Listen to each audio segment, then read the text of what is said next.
Assalamualaikum warahmatullahi wabarakatuh. Apa kabar Bapak Ibu Guru PAI? Semoga Bapak Ibu dalam keadaan sehat walafiat. Amin ya rabbal alamin. Kali ini saya akan memberikan tutorial terkait dengan penggunaan aplikasi administrasi program pembelajaran khususnya untuk SMP tahun pelajaran 2023-2024. Jadi aplikasi ini di dalamnya terdapat beberapa pilihan. Yang pertama ada jadwal pelajaran. Nanti Bapak Ibu bisa sesuaikan dengan jadwal di sekolah Bapak Ibu.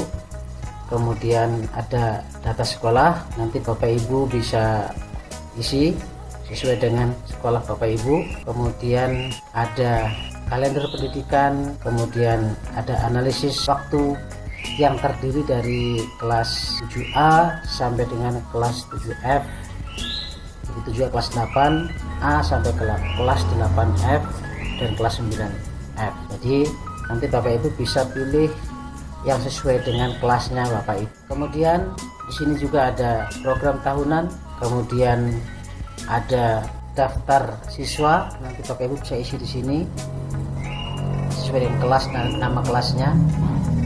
Kemudian ada daftar hadir. Nah, kita akan pelajari bagaimana cara menggunakan aplikasi ini. Kita mulai dari cara menyusun kalender pendidikan. Nah, ini Bapak Ibu tampilannya. Ini nanti kalau dicetak dia sudah siap untuk dicetak. Kita lihat screen previewnya seperti ini. Ini adalah kalender pendidikan yang kita ambil dari edaran kalender pendidikan dari Dinas Kabupaten. Nah, caranya dari kalender yang diedarkan oleh Dinas, maka kita masukkan tanggal-tanggalnya atau angka-angkanya ke dalam aplikasi ini. Semuanya kita masukkan semua persis sesuai dengan kalender pendidikan yang sudah diedarkan. Kemudian setelah kita masukkan angka-angka ini biasanya dilakukan di awal semester. Maka langkah selanjutnya hasil pengisian angka-angka di kalender pendidikan itu akan muncul di halaman tanggal dan hari efektif mata pelajaran dengan secara otomatis. Ini akan muncul. Jadi bagian ini Bapak Ibu tidak perlu cetak. Ini hanya untuk merumus saja. Cuma bedanya kalau di sini semua tanggal itu tertulis semua muncul, sedangkan di sini tanggal-tanggal merah itu kita hapus saja. Seperti minggu pertama dan kedua dari tanggal 1 sampai dengan tanggal 8 itu kan libur semester. Maka kita di sini kita hapus angka-angkanya. Kemudian ada tanggal 19, ini tahun baru Hijriah. Kita lihat di sini, maka kita hapus angkanya. Jadi intinya di sini Bapak Ibu, kita menghapus angka-angka di mana yang kita hapus itu adalah bukan hari efektif sekolah, sehingga kita harus hapus. Tujuannya apa? Agar nanti dimuncul di analisis itu nilainya 0, tidak terhitung, seperti itu. Nah, kalau ini sudah kita hapus semua setiap tanggal-tanggal merah ini semuanya, maka kegiatan penyusunan kalender pendidikan ini sudah selesai, dan ini akan membantu pekerjaan-pekerjaan yang lain yang ada dalam aplikasi ini. Jadi ini nantinya tidak akan dicetak yang ini, cukup yang sebelah sini, sebelah kiri yang dicetak. Itu untuk penjelasan terkait dengan kalender pendidikan. Setelah ini selesai, maka kita akan melangkah ke selanjutnya, yaitu melihat hasil analisis setelah kalender pendidikan itu dibuat tadi. Mari kita lihat. Nah, ini di sini karena kita sudah mengisi tanggal-tanggal dan kita menghapus tanggal yang merah, maka secara otomatis di sini sudah muncul Bapak Ibu di analisis ini. Sebagai contoh, misalnya kelas A. Nah, secara otomatis nilai tanggal efektif umum itu sudah muncul semua di sini, ya. Dan yang tidak masuk dalam kategori efektif sekolah, maka dia akan hasilnya akan 0 ini. Akan seperti ini. Tadi tanggal merah 0, ini 0 dan seterusnya. Jadi sudah muncul otomatis. Inilah hasil analisisnya. Kemudian jumlah hari efektif sekolah juga secara otomatis akan muncul di sini, ya. Kemudian minggu efektif juga kalau minggu efektif nanti kita yang isi, Bapak Ibu yang isi ya. Misalnya di Juli minggu kedua ada di sini 5 kali ya. Minggu pertama, minggu kedua, minggu dari 5 kita masukkan berarti minggu pertama di angka pertama untuk bulan Juli. ini yang kedua, ini yang ketiga, keempat, dan seterusnya sampai dengan menghasilkan ke 28. Jadi ini sudah muncul secara otomatis Bapak Ibu kalau kita sudah mengisi kalender pendidikan tadi. Kemudian yang ke ini, bagaimana caranya mengetahui di sini tanggal efektif mata pelajaran. Nah, untuk mengetahui tanggal efektif mata pelajaran, nanti Bapak Ibu disesuaikan dengan jadwal pelajaran yang ada di sekolah Bapak Ibu. Jadi ini bisa diedit kalau sini. Jadi kolom 1, 2, 3 ini bisa diedit oleh Bapak Ibu guru ya. Sedangkan kolom ini sudah saya kunci, tidak bisa dikorek-korek karena takutnya nanti akan merusak.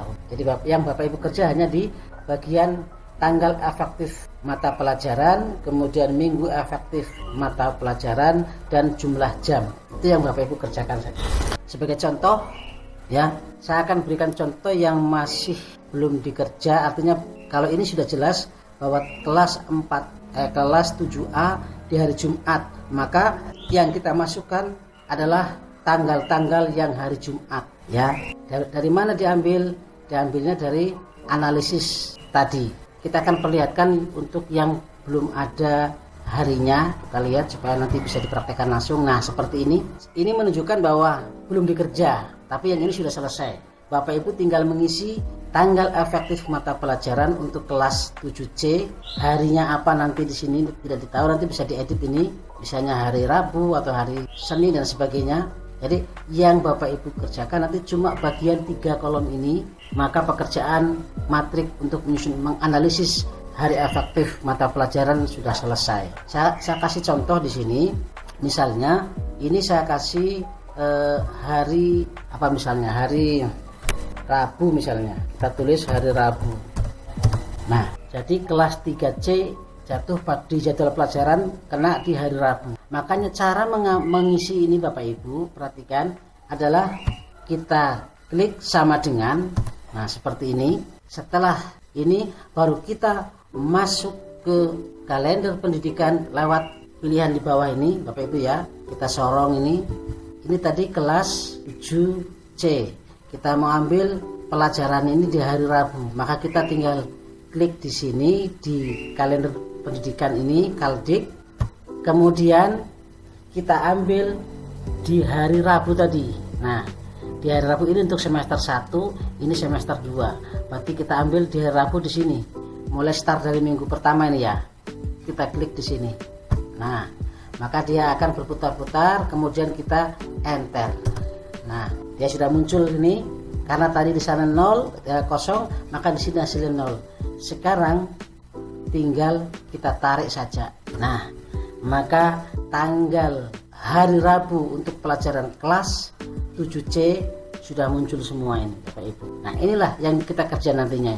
Kemudian untuk mengisi minggu efektif mata pelajaran, maka kita tinggal isi ini kena minggu pertama, di tanggal 12 itu kita minggu pertama. Kemudian yang ini karena ini hasilnya 0, maka kita lewati. Kita masuk di sini minggu kedua. Kemudian ini juga 0, kita lewati. Ini masuk minggu ketiga, keempat, kelima, keenam, ketujuh. Ini lewati karena 0, ke-8, 9, ke-10, 11, 12, 13, 14, 15, 16, 17, 18, 19, 20 ini dilewati, kemudian 21, 22, 23. Maka hasilnya ada 23 minggu efektif, sehingga totalnya sama dengan tadi ini, tanggal minggu efektifnya sama. Kalau nanti hasilnya kok tidak sama, berarti ada kesalahan ketika Bapak Ibu mengisi minggu efektifnya. Di sini ada kesalahan, mungkin di bagian 0 diisi juga, sehingga akan beda di sini hasilnya. Kemudian selanjutnya kalau ini sudah terisi, sekarang tinggal masukkan jumlah jamnya. Kita tahu kalau SMP satu kali tetap muka adalah 3 jam, maka kita masukkan 3 jam. Ini lewati 3 jam, 3 jam, 3, 3, 3, 3. Ini dilewati 3, 3, 3 terus.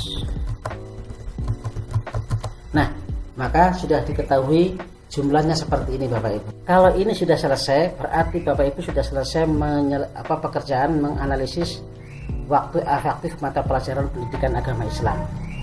Nah yang ini untuk kemudian ini untuk yang semester 2 nya nanti sama cara kerjanya, tinggal di sini nanti di klik sama dengan kita masuk di Kaldik di sini yang semester 2 hari Rabu. Semester 2 hari Rabu dari sini.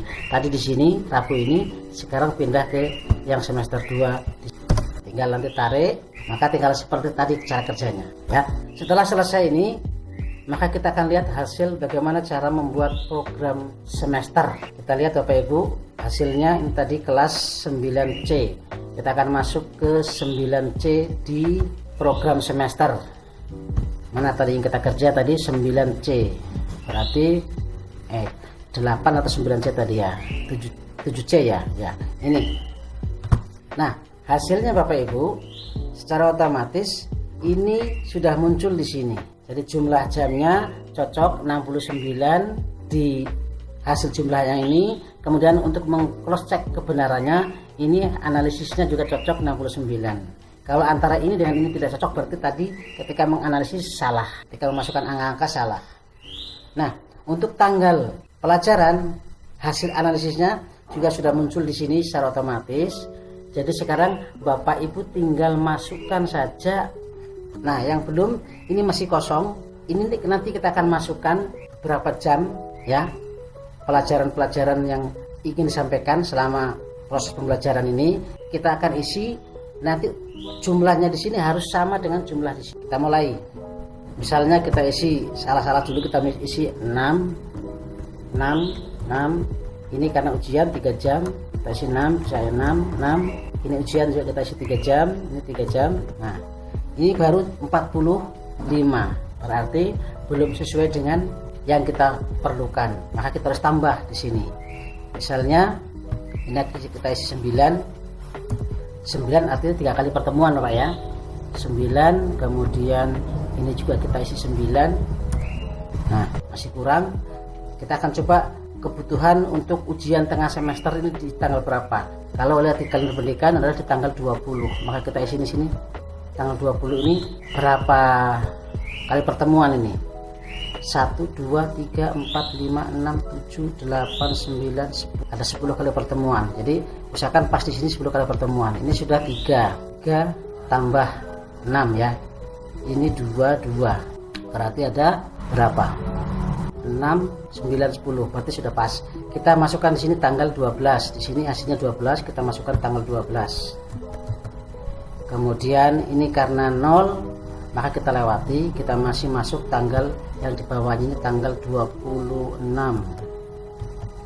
Tambah 1 lagi, ini kosong, berarti kita lewati, kita masuk di sini tanggal 2. Nah, jadi ini untuk materi lebih dekat dengan Allah, kita isi 3 kali pertemuan. Kemudian kita masuk ke pertemuan yang kedua atau bab yang kedua. Di sini 9 jam. Kemudian ini tanggal 9 jam. Maksud saya tanggal 9. Kemudian tanggal 16. Kemudian karena ini cuma 2 kali pertemuan, isi tanggal 2 saja. Kita masuk di sini 23, tanggal 30, tanggal 6. Nah, kalau begini padahal ini cuma 3 kali pertemuan, tapi karena ini kita sudah tentukan tanggal di sini adalah si penilaian tengah semester, berarti yang perlu kita tambah adalah di sini. Ibu bisa pandai, bisa rubah-rubah di sini. Misalnya kita rubah di sini jadi 9 jam. Berarti naik di sini angka tanggal 23. Yang ini kita hapus. Maksudnya supaya cocok pas masuk di tengah semester itu tanggal 20. Kemudian ini tanggal 13 masih masuk, berarti di sini kita tambah 9 jam juga. Sehingga pas tanggal 20 adalah penilaian tengah semester. Jadi itu. Nah, kita masih lihat di sini masih kurang jumlah jamnya ini dengan yang kita butuhkan ini. Berarti ini kita harus masukkan kira-kira tanggal apa? Kira-kira diisi berapa kali pertemuan. Misalnya ini kita isi juga 9. Kita isi 9. Hasilnya 63. Masih kurang. Ini 69. Kita tambahkan mungkin materi di sini mana yang paling banyak materinya, kita tambahkan nanti. Bagaimana caranya kita lihat di pemetaan itu, pemetaan materi yang paling banyak kita tambah. Jadi atau di program tahunan juga ada itu, kita lihat mana yang paling banyak materinya, kita tambah jamnya. Karena ini masih kurang, baru 63. Misalnya ini saja, ini yang kita mau tambah ini. Ini misalnya ini kita jadikan, atau ini ya ketiga kita jadikan ini, yang ini 12. Nah seperti itu. Masih kurang juga, kita jadikan yang ini juga 12. Nah maka sudah 69. Ini 69 sudah cocok, sehingga kita tinggal melanjutkan tanggal tadi ini. Di sini kita masukkan tanggalnya, tanggal 27, tanggal 4, tanggal 11. Jadi patokannya ini Bapak Ibu ya, tanggal di sini. Kemudian ini kita turun ke bawah 4 kali pertemuan, tanggal 18, tanggal 25, kemudian tanggal 1 yang ini dilewati karena 0, satu lagi tanggal 8, 1, 2, 3, 4 karena 12 berarti 4 kali pertemuan.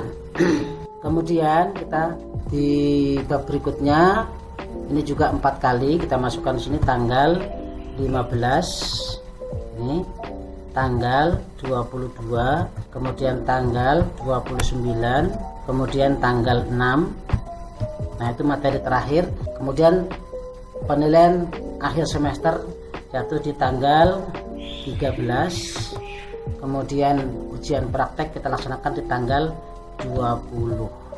Nah seperti itu Bapak Ibu guru.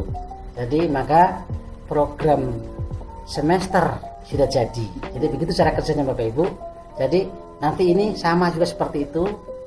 Ini nanti ini tadi masih kosong, masih 00 semua karena kita belum selesaikan tadi analisisnya tadi. Makanya sebelum kita melangkah ke sini, kita harus menyelesaikan ke bagian analisis tadi itu, ya. Ke analisis ini kita selesaikan dulu.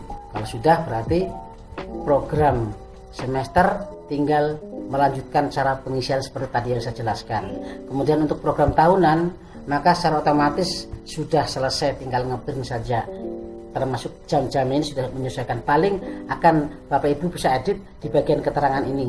Misalnya tidak cocok, misalnya di sini 12 hasilnya kok ini cuma 3 kali pertemuan, kita edit di sini jadi 12 kali 3. Tapi ini sudah nggak bisa diedit karena ini sudah dikunci, jadi sudah otomatis. Maka yang Bapak Ibu edit tinggal nanti kalau tidak cocok aja di sini di keterangan, maka Bapak bisa ganti di sini. Nah, ini sudah cocok semua ini. Nah seperti ini 9 kali pertemuan.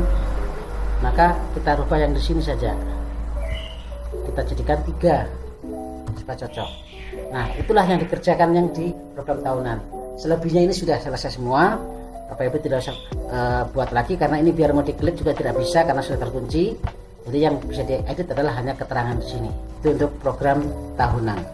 Selanjutnya saya akan jelaskan kembali tentang bagaimana caranya untuk bisa dapat daftar hadir ini. Caranya masuk dari data siswa ini Bapak Ibu. Kita masukkan semua data siswa. Ini contoh kelas, sesuaikan dengan kelasnya Bapak Ibu ya. Kita masukkan sini kelasnya nanti sini. Maka apa yang kita tuliskan di sini akan masuk ke dalam daftar hadir yang ada di bagian ini. Ya, akan muncul di bagian ini. Seperti itu.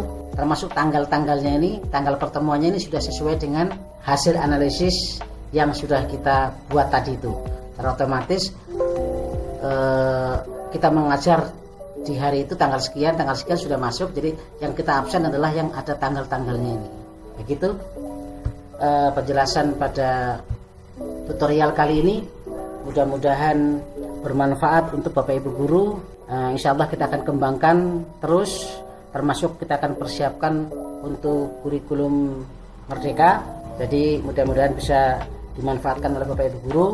Nah, agar kami senantiasa melakukan pengembangan-pengembangan, maka kiranya berkenan untuk ikut berpartisipasi dalam rangka untuk pengembangan berikutnya. Demikian barangkali penjelasan dan tutorial kali ini saya akhiri. Wabillahi taufiq wal hidayah. Wassalamualaikum warahmatullahi wabarakatuh.